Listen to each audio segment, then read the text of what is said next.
आज AI डिक्शनरीमध्ये आपण पाहणार आहोत टाइप्स ऑफ मशीन लर्निंग. सुरुवात करूया एका प्रश्नापासून. Why types of machine learning exist? कल्पना करा, तुम्ही गुगलला स्पॅम मेल ओळखायला शिकवताय, नेटफ्लिक्सला मूवी सजेस्ट करायला सांगताय आणि सेल्फ ड्रायव्हिंग कारला ड्राईव्ह करायला शिकवतायत. तिन्हीही प्रॉब्लेम्स वेगवेगळे आहेत, त्याचा डेटा वेगळा आहे, याचाच अर्थ त्याच्या शिकण्याच्या पद्धती देखील वेगळ्याच असतील. तर ह्या पद्धती का वेगळ्या आहेत ते आधी समजून घेऊया.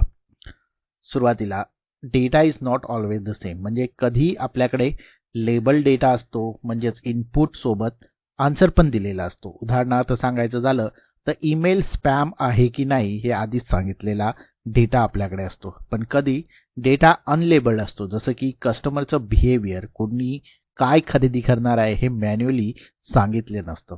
सो अशा प्रकारचा डेटा देखील अवेलेबल असतो. दुसरा आहे different problems need different solution. सगळ्या प्रॉब्लेमसाठी एकच सोल्युशन चालत नाही. Face recognition, product recommendation, stock prediction हे सगळे वेगवेगळे प्रॉब्लेम आहेत, म्हणून आपण एकाच प्रकारचं लर्निंग अप्रोच वापरू शकत नाही.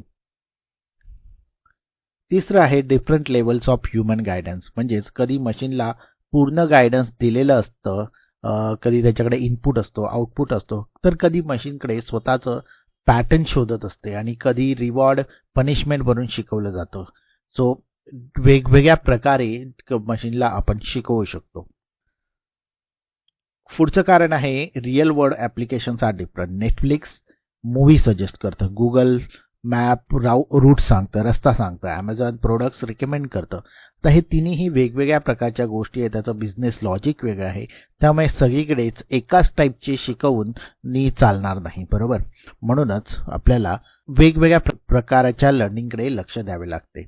सो वेगवेगळ्या डेटा, प्रॉब्लेम्स आणि रिअल लाईफ यूज केसेससाठी वेगवेगळ्या प्रकारच्या मशीन लर्निंग अवेलेबल आहेत, जसं की सुपरवाइज लर्निंग, अनसुपरवाइज लर्निंग आणि रिएन्फोर्समेंट लर्निंग.